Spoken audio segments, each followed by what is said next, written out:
Hi, Swetha's கிச்சனில் long video பார்க்கலாம் வாங்க. காலையில் 6:30 ஆகிடுச்சு எழுந்திரிக்க. இப்போல்லாம் கொஞ்சம் தூங்கிடுறேன். எழுந்திரிக்கும் போதே டைம் ஆகிடுது.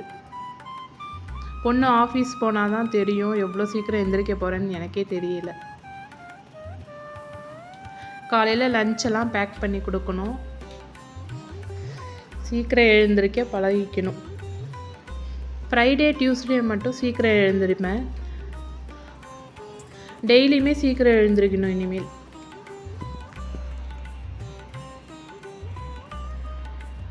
எழுந்ததும் பார்த்தா நைட்டு நல்ல மழை வந்திருந்தது. வாசல்லாம் கோலம்லாம் அலைஞ்சிரு. எப்பயுமே கோலம் அலைஞ்சிருக்காது. இன்றைக்கி ரொம்பவே அலைஞ்சி ஒரே மண்ணாக இருந்தது.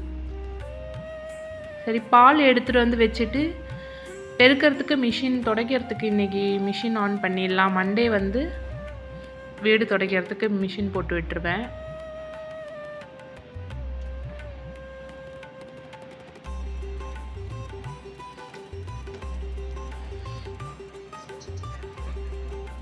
இன்றைக்கி பிரேக்ஃபாஸ்ட் என்ன செய்யணும்னு ஒரு ஐடியாவே இல்லாமல் இருக்குது. என்ன செய்யணும்னு யோசிச்சுக்கிட்டே தான் இருக்கிறேன்.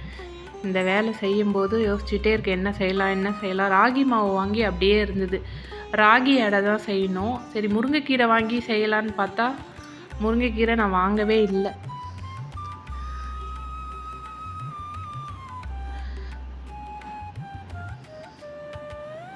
சரி, கேரட் இருந்தது, அதை துருவி போட்டு இன்றைக்கி செஞ்சு பார்க்கலாம் எப்படி இருக்குதுன்னு.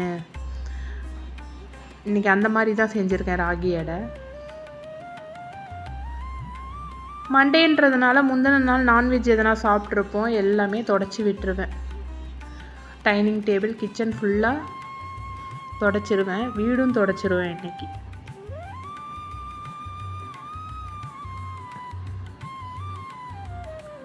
கோலம் ரொம்ப பெருசாக போட்டால் கொஞ்சம் மழை பெஞ்சால் கூட அது அப்படியே அந்த லாஸ்ட்டு இடத்துல வந்து அலைஞ்சிருது. அதனால் எவ்வளோ ஒட்டி போட முடியுமோ அந்த மாதிரி குட்டியாக நான் போட்டுறது கோலம். சரி, மழை வருது போடாமல் விட்டுறலான்னு பார்த்தாலும் அது ஒரு மாதிரி இருக்குது வாசல். எப்பயுமே போட்டுகிட்டே இருந்தால் தான் நல்லா இருக்குது. அதனால் விடுறதில்ல, குட்டியாக போட்டுடுறது கோலம்.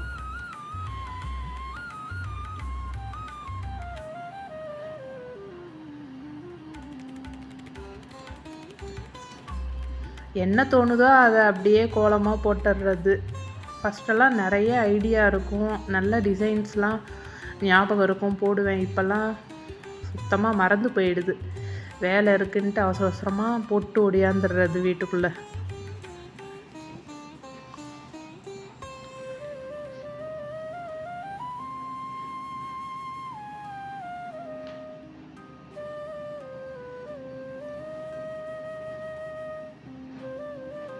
கோல மாவுலேயே நம்ம கடையில் வந்து பேக் பண்ணி விற்கிறாங்க. அது ரொம்பவுமே நல்லா இருக்குது. அந்த மாவு வந்து ரொம்ப நைஸாக இருக்குது, போடுறதுக்கும் அவ்வளோ ஸ்மூத்தாக இருக்குது. அதை தான் இப்போல்லாம் நான் வாங்கி போடுறது. ரோட்டில் விற்றுட்டு போவாங்க, அது ரொம்ப நரன்னு இருக்கிறதுனால அது வந்து அவ்வளோ நல்லா இல்லை. இந்த பேக்கெட் மாவு வந்து ரொம்பவே நல்லாயிருக்கு போடுறதுக்கு. சரி, எங்கள் வீட்டில் அவங்க வேலையிலேருந்து வந்துட்டாங்க. அவங்களுக்கு டீ போட்டு கொடுத்துட்டு இப்போ டிஃபன் தான் செய்யணும். ஃபஸ்ட்டு அவங்கக்கிட்ட கேட்டுருவேன், ராகி அடை சாப்பிடுவீங்களான்னு கேட்டுட்டு அதுக்கு பிறகு தான் செய்கிறது. ரொம்பலாம் சாப்பிட மாட்டாங்க, எல்லோரும் 2 தான் சாப்பிடுவோம். மீதி மாவெல்லாம் எடுத்து வைக்கிறதே கிடையாது. சப்பாத்தி மாவும் சரி, இந்த ராகி அடை மாவும்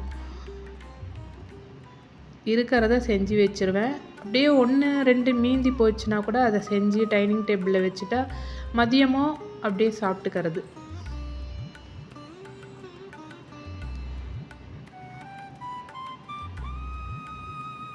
இதில் ராகி மாவு, வெங்காயம், பச்சை மிளகா, உப்பு, கொஞ்சமாக மிளகாத்தூள் போட்டிருக்கேன். இதெல்லாம் போட்டு மிக்ஸ் பண்ணிவிட்டு கொஞ்சம் தண்ணி வந்து வெதுன்னு இருக்கிற தண்ணியை ஊற்றி மிக்ஸ் பண்ணிக்கணும்.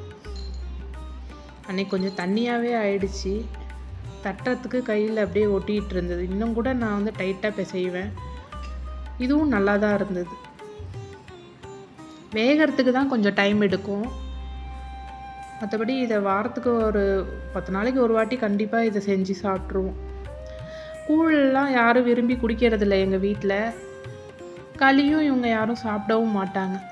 அதனால் இந்த மாதிரி செஞ்சு கொடுத்துட்றது ராகி மாவில்.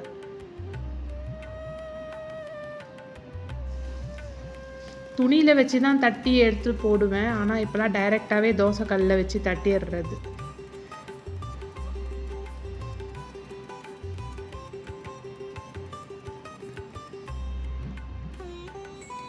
டிஃபன் அவங்களுக்கு கொடுத்துட்டு அதுக்கப்புறம் நான் மேலே வந்து கொஞ்சம் வேலை இருந்தது, க்ளீனிங் வேலைலாம் முடிச்சுட்டு முந்தின நாள் துணியெல்லாம் இருக்கும்.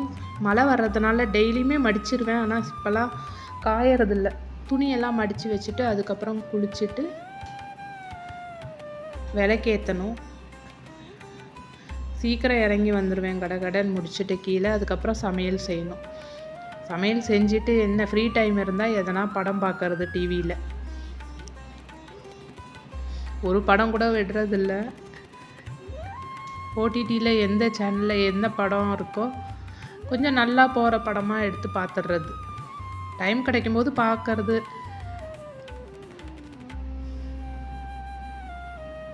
இன்றைக்கி லஞ்சுக்கு வந்து வெறும் சாம்பார் தான் செஞ்சுருந்தோம். நாங்களாம் இதை வெறும் சாம்பார் தான் சொல்லுவோம். இங்கெல்லாம் வந்து கிள்ளி போட்ட சாம்பார் சொல்லுவாங்க, மிளகா கிள்ளி போட்ட சாம்பார் அப்படின்லாம் சொல்கிறாங்க. நாங்கள் வந்து வெறும் சாம்பார் தான் சொல்லுவோம். பருப்புலேயே வெங்காயம், தக்காளி, பச்சை மிளகா, பூண்டெல்லாம் போட்டு வேக வச்சு கொஞ்சம் புளியும் போட்டுருவோம். போட்டு வேக வச்சு எடுத்துட்டு அதுக்கப்புறம் அதை வந்து தாளிக்கிறது தான். வெள்ளரிக்காய், பப்பாளிலாம் கொஞ்சம் அரிஞ்சு வச்சிட்டு இருந்தேன். சரி, இடையில அதை கொஞ்சம் எடுத்துக்கிறது.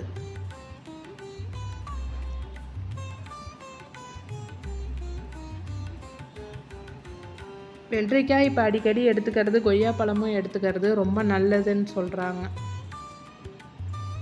இந்த மாதிரி பிளேட்டில் நான் கட் பண்ணி டைனிங் டேபிளில் வச்சுட்டா நாங்கள் தேவைப்படும் போது எடுத்துப்பேன். எங்கள் வீட்டில் அவங்களும் எப்போ வேணுமோ வந்து எடுத்து சாப்பிட்டுப்பாங்க. கத்திரிக்காய் வாங்கி அப்படியே இருந்ததுனால அதையும் காலி பண்ணணும். இன்னைக்கு கத்திரிக்காய் பொரியல் பண்ணிட்டேன். புதினா, கொத்தமல்லியும் இருந்தது. சரி, அதையும் வந்து துவையல் மாதிரி பண்ணிடலாம் அப்படின்ட்டு இன்றைக்கி அதுதான் சிம்பிளான லஞ்சு தான் இன்றைக்கி.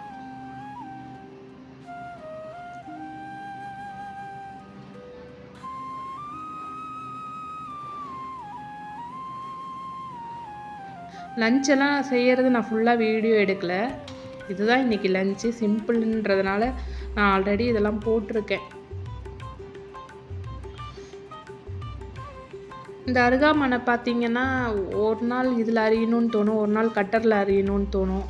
எப்போ நம்ம மைண்டுக்கு வந்து எதில் அரியணும்னு தோணுதோ அப்போ எடுத்து வச்சுக்கிறது. இப்போ என்னவோ தெரில, ரீசெண்ட் டேஸில் நான் இதில் தான் அரிஞ்சு செய்கிறேன். ஒவ்வொரு நாள் கட்டரில் அரியணும்னு தோணும், அப்போ எடுத்துக்கிறது. இப்போ இருக்கிறவங்கலாம் இந்த அருகாமனைன்னு தான் நாங்களாம் சொல்லுவோம். இதை வந்து யூஸ் பண்ணுறதே இல்லை. இது எனக்கு எங்கள் அம்மா வீட்டில் கல்யாண டைமில் கொடுத்தாங்க.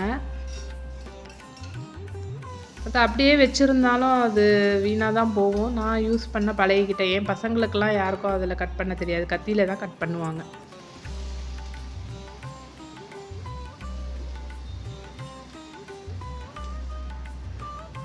புதினா துவையல் பார்த்திங்கன்னா நான் வந்து கடலப்பருப்பு போடுறதில்ல. கொஞ்சம் எண்ணெய் ஊற்றி உளுத்தம்பருப்பு வறுத்துக்கிட்டு அதில் கொஞ்சம் இஞ்சி, பச்சை மிளகா, தக்காளி, வேணுன்னா 2 வெங்காயம், சின்ன வெங்காயம் ஒரு 4-5 உரித்து போட்டுட்டு கொத்தமல்லியும் புதினாவும் அலசி எடுத்து அதில் போட்டுட்டு அரைச்சிட வேண்டியது தான். தேங்காய் கொஞ்சம் போட்டு அரைக்க வேண்டியது தான். இன்றைக்கி சீக்கிரமாகவே சிம்பிள் லஞ்சுன்றதுனால சீக்கிரமாக செஞ்சு முடிச்சுட்டேன். மேட்டெல்லாம் மேலே காய வச்சுருந்தேன், அதெல்லாம் மடித்து வச்சுட்டு மிஷினில் துணி இருக்கும் அதை எடுத்து போடணும். மேட்டு வந்து நான் மிஷினில் போடுறது கிடையாது, கையில் துவைச்சிட்டு நல்லா அலசிட்டு ட்ரை பண்ண மட்டும் மிஷினில் போட்டு மொட்டை மாடியில் போடுறது கிடையாது. மழை வந்துடுறதுனால எந்த டைமில் வருதுன்னு தெரியல, போய் எடுக்க முடியல, நனைஞ்சிருது. அதனால் ஈவினிங் போல் இந்த ஸ்டாண்டில் போட்டுட்டேன்னா மார்னிங் வந்து 10 மணி போல் தான் நம்ம துணி காய வைப்போம். அதுக்குள்ளே வெயில் நல்லா வரும், இங்கே அதிலே காஞ்சிரும். இப்போ இதை எடுத்துட்டு மிஷினில் இருக்க துணியை இதில் உணர்த்திடுவோம். இதோட இந்த vlog முடியுது. சிம்பிளான vlog தான் இது. உங்களுக்கு பிடிச்சிருந்தனா சேனலை சப்ஸ்கிரைப் பண்ணிக்கோங்க, லைக் பண்ணுங்கள்.